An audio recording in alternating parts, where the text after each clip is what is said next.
Welcome to Impact News. I'm Carol Davis with your stories for the week. Folks, should the former Secretary of Commerce be arrested and charged for politicizing the census, folks, okay, and damaging voting rights? It's okay. It's come to light that the Trump administration, well, we already know there's nothing but problems there, added that citizenship question. Remember, they added that question to the U.S. Census, and they added it for the sole purpose of helping Republicans win elections. It was not to protect anyone's voting rights, which they kind of lied and said that it was.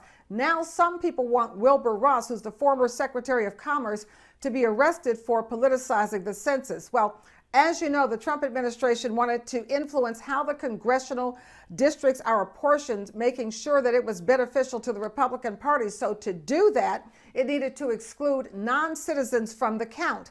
That would result in an undercount, and that would be helpful to them. So what they did is they put that citizenship question on the census, knowing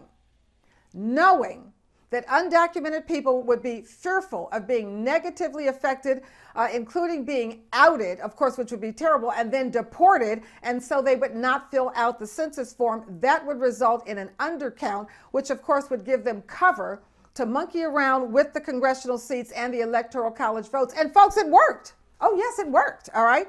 But that's not the purpose of the census. The U.S. Constitution is very specific. It says that the census is to count, quote, the whole number of persons in each state, not the whole number of citizens, okay?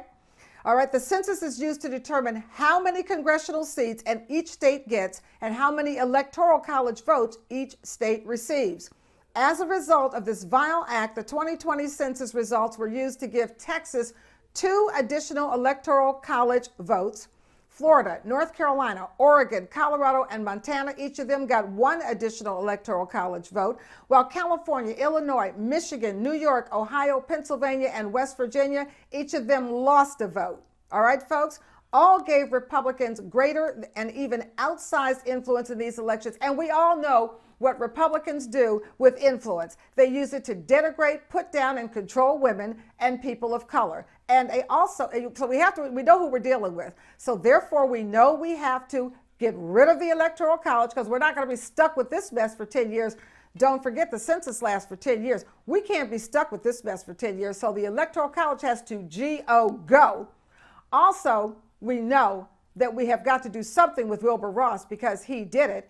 And of course, we also know that the Republicans, folks, vote. I don't care what it takes for you to vote. Get yourself out there and vote, and make sure your vote is counted. It's going to be bloody, but we're going to win. I'm Carol Davis. More guns are coming your way. Can't we do something about it? Then Hyundai, great car, but what about that child labor? Plus, just how far will Republicans go in their battle against women? There's news on monkeypox. How fast is the Greenland ice melting, and what does it mean for you? Can you afford to grow old and live in America? Why are children being placed in America's worst prison? The Bahamas versus Russia. American Airlines flies to Cuba. Blackface in opera. Kevin Durant puts money on the table for entrepreneurs. Rapper Lil Baby and job creation. And Michelle Obama inspires again. Stay with me. Looking at guns. Folks, gun manufacturer Sig Sauer is about to release an MCX Spear. Yeah, folks, that's the civilian version of the U.S. Army's next-gen rifle, which, of course, was designed to replace the machine gun. That's right, folks. Okay, so your chances of being in a mass shooting just went up. All right, how about that? Because that's a mass shooting no one can survive. We saw that, of course, happen in Texas. Former Army General Chief of Staff Mark Milley, this is what he says about the weapon. Quote, "This is a weapon that'll shoot through almost all of the bulletproof vests that are worn by law enforcement in the country right now," adding, "This is a weapon that can go out at ranges that are unknown today." Thanks, Sig Sauer. How do you sleep at night? Also, why is a Hyundai supplier hiring 12, 14, and 15-year-old migrant children as workers? Aren't they supposed to be in school? They're not tools for you to make money, okay? It's all playing out in Alabama, where a Guatemalan father admits that his kids worked at a Hyundai plant instead of going to school. That's right, folks. Apparently hired by Smart Alabama LLC. That's the company which supplies parts for the Alabama Hyundai plant that through June accounted for almost 37% of Hyundai's U.S. sales. They're making money, folks, on the backs of our children. The news comes to light after a Reuters investigation into a missing 14-year-old girl, folks. It's a 14-year-old Guatemalan migrant female. Police found her in a parking lot in, are you ready for this, Athens, Georgia, where she was looking for other work opportunities. Yes, folks, okay? Alabama law requires children under 17 to be in school, so why aren't they enforcing the law? Oh, these people are terrible. Let's take a look at women's health from South Carolina, where South Carolina Republicans, what they want to do now is outlaw websites that give women information about abortions. They want to get rid of the websites. Okay? That's right. The new bill outlaws the practice of providing information over the internet or phone, okay, or phone about how to obtain an abortion. So guess what? Ring, ring, hello? Who's this? Oh, you're kidding. Why are you so upset? Oh, my goodness, you did what? You're pregnant? Okay, well, let me tell you what my friend did. You know what that means? You're on your way to jail. That's how sick they are when it comes to controlling women. It also outlaws hosting a website or internet service that contains information that is, quote, reasonably likely to be used for an abortion.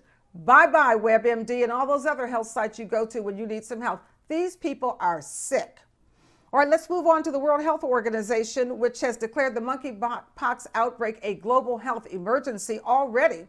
It has spread to over 70 countries. Cases continue to climb in some of the U.S.'s largest cities, including New York and Washington, D.C. Let's turn to the climate. Folks, Greenland lost enough ice to fill 7.2 million Olympic swimming pools. Folks, that is about 6 billion tons of water per day. Yes. That was just the ice loss in 3 days between July 15th and 17th. That's right, folks. It's all due to several days, as we know, global warming of above average temperatures in northern Greenland. That 3 days of melting ice created enough water to cover all of West Virginia in a foot of water. Think you can survive that? I think not. The Arctic is one of the fastest warming regions of the world. It is heating up 4 times faster than the rest of the globe. If Greenland's ice sheet were to disintegrate completely, you should know that sea levels, folks, are going to rise more than 22 feet. That's you, about 4 of you, if you're 6 feet tall. That's how high the water is going to be. So yes, you're going to drown. So let's get ourselves busy stopping this mess. In economic news, can you afford to stay alive as an elderly person? That's an interesting question. The aging index shows that many seniors, they simply cannot afford basic necessities. And you do need to know that America has 45 million seniors. 54% are women and 45% of the elderly men, 54% of elderly women and 45% of elderly men living alone. They're in difficult financial circumstances. Social Security benefits only cover about a fraction of what older adults need to survive. 68% for a senior living in good health who lives alone and pays rent, and 81% for an older couple in the same situation. Why are we allowing our seniors to work their whole life, and when they finally get a chance to sit down, which is probably about age 75, let's just keep that real, then we make sure they don't have no food? Come on, y'all. We can do better. Wrong people in charge. Let's get rid of them. You got to vote. Then why is Louisiana temporarily moving children to adult Angola prison? That's a prison referred to as the worst of the worst. That's where they put our kids. And I want to say our kids because we all know most of those kids are black and brown because we know how they do it in Louisiana, folks, okay? Attorneys say placing a youth in a detention center with adults is against the law, not that Louisiana appears to care. Experts say youths held with adults are at the highest risk of sexual abuse. Folks, they are 36 times more likely to commit suicide than youths in juvenile facilities, and they are at a greater risk of being held in solitary confinement than they would be in juvenile facilities. Angola is also the largest maximum security prison in the United States. Stop putting our children at risk. We need them. They're going to have to keep the world going. Remember that? All right, let's look at the diaspora. The Bahamas is now listed as an unfriendly state by the Russian Federation, the Russian government, the Russian people, and the Russian countries. That is the word from the Russian Foreign Ministry, just in case you're wondering. The Bahamas has banned any transactions with the Bank of Russia. Thank you, Bahamas. The Bahamas joins Anguilla and the British Virgin Islands on Russia's unfriendly states from the Caribbean, of course, along with the United States, Canada, Singapore, the European Union, Taiwan, Australia, and Japan, and 45 other countries. We're not playing. You can't just bomb people into oblivion. Stop it. Okay, also today, the U.S. is approving American Airlines flights to more cities in Cuba. Now American Airlines can resume flights to 5 destinations in Cuba. All of those were stopped in 2019 when Trump was trying to starve Cuba's regime of cash. Now those flights are from Miami to Santa Clara, Varadero, Holguin, Camagüey, and Santiago de Cuba, and those flights begin in early November. Also today, a celebrated African-American opera singer has dropped out of a performance at an Italian amphitheater because of a blackface controversy. That's right, in an opera production. Her name is Angel Blue. She's an American soprano. Oh, apparently, she dropped out because a white Russian singer has been cast as an Ethiopian princess. I don't think so. In your wildest dreams. You might want to be an Ethiopian princess, but you're not. Go find somebody else, okay? Blue said she can't, quote, in good conscience, associate herself with an institution which continues this practice. Thank you. Thank you, sis. All right, moving on. Kevin Durant's venture capital firm, 35 Ventures, is investing in Premier Lacrosse League. That league is going to use a tour model to bring the sport's top players all around the nation to different cities to introduce lacrosse to new markets. And right now there are 8 teams. Durant also, you should know, has an ownership stake in the National Women's Soccer League's Gotham FC team. And we'll turn to rapper Lil Baby, who has a new job creation initiative for young adults in Atlanta. The rapper says he is focused on lowering the city's crime rate and creating career pathways for those living in underserved communities. Now, he's Atlanta-bred rapper Lil Baby. His real name is Dominique Jones. He has been a driving force of community empowerment in his hometown. Thank you. This is how we do it. And then former First Lady Michelle Obama is releasing a new memoir. It is centered on self-worth and resilience. The book is titled The Light We Carry, Overcoming in Uncertain Times. She hopes to inspire people who are navigating uncertain chapters in their lives. That would be all of us. Oh, this is a mess out here. Look for the book on bookshelves November 15th. I'm Carol Angela Davis. Those are your stories. Thank you so much for tuning in. Stay with me. I got Ask Dr. K, the International Report, Crypto Convos Missing, and the Slay Word. Stay with me. Time for the Slay Word of the Week so you can level up that vocab and increase your value, shall we say, in your workplace or in your business. The Slay Word this week is fastidious. Fastidious. Fastidious. It is an adjective. You know what that means. It modifies or describes that noun. Its origin is from the Latin and in the late Middle English from the Latin. The definition is showing extreme care when doing something. Very attentive to and concerned about accuracy and detail. Let's use it in a sentence. He chooses his words with fastidious care. Or how about this one? If I were Donald Trump or any of his children or his minions, I would be fastidious about everything I do, and maybe that will help somebody stay out of jail. Fastidious, that's your Slay Word of the Week. It means showing extreme care when doing something, very attentive to and concerned about accuracy and detail. That's your Slay Word of the Week. Stay with me. I'll be right back. Where are you? 3 years ago, 26-year-old pregnant postal worker Kyra Coles vanished on Chicago's South Side. Her car was found in front of her apartment with her phone and lunch still inside. It all happened on October 2nd, 2018. The United States Postal Inspection Service and the FBI both working with the Chicago police on the case. There's a reward of up to $25,000 being offered in this investigation. With the community's help, we will find you, Kyra Coles. Where are you? Well, we're doing our part to help, and with the community's help, we know we will find you. I'm Carol Angela Davis. We are back with our international report with Dr. Inyang Ebon Harstrick. Well, you know, she travels all over the world with the United Nations, so you know she knows what she's talking about. Inny, thank you so much for bringing us this valuable perspective. Thank you, Carol. What I want to talk about today is WHO declaring monkeypox a global emergency health crisis. And basically, WHO has said more than 70 countries have had the outbreak of monkeypox. And monkeypox, we know, is an animal vector. An animal carries this disease, wild animals such as rats, and they transfer it to humans. At least that's how it's been transferred in Africa. It has now come to Europe and North America. And it doesn't, they have found it in people that cannot say they've been in Africa or been near wild animals. So it's now in the human population. And WHO, despite the fact that they were not able to reach consensus, has decided that the world needs to take this seriously because before it breaks out into a huge epidemic like COVID.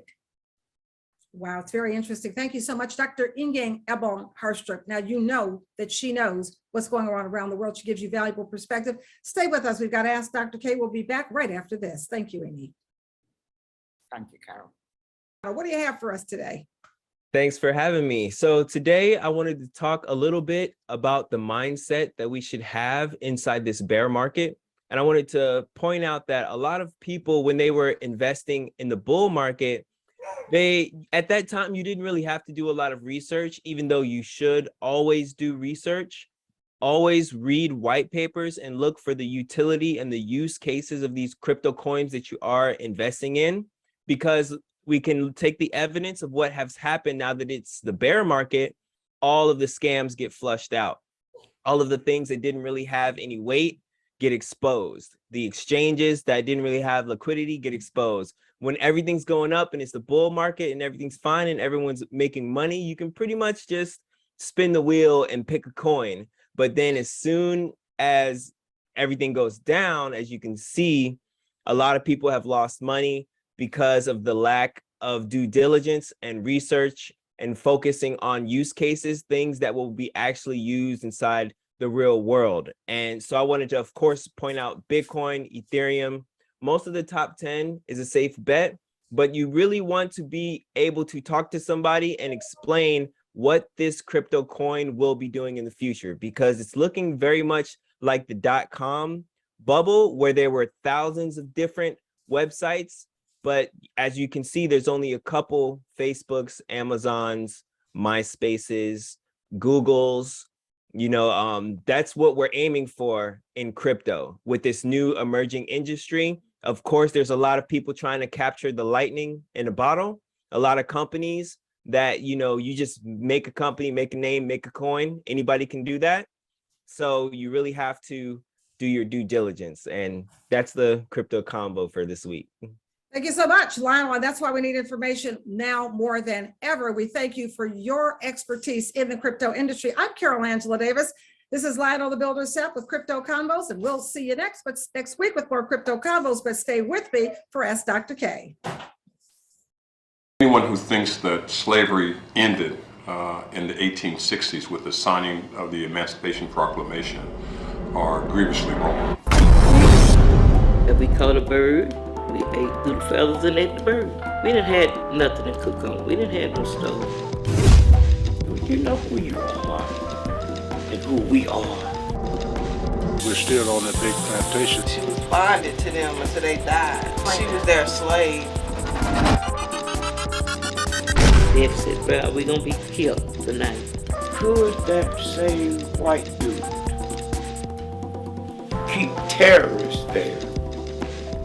Or Russian spies, or the KGB, and the government wouldn't know it? No. They thought I was beat so bad that I couldn't do nothing, but I did.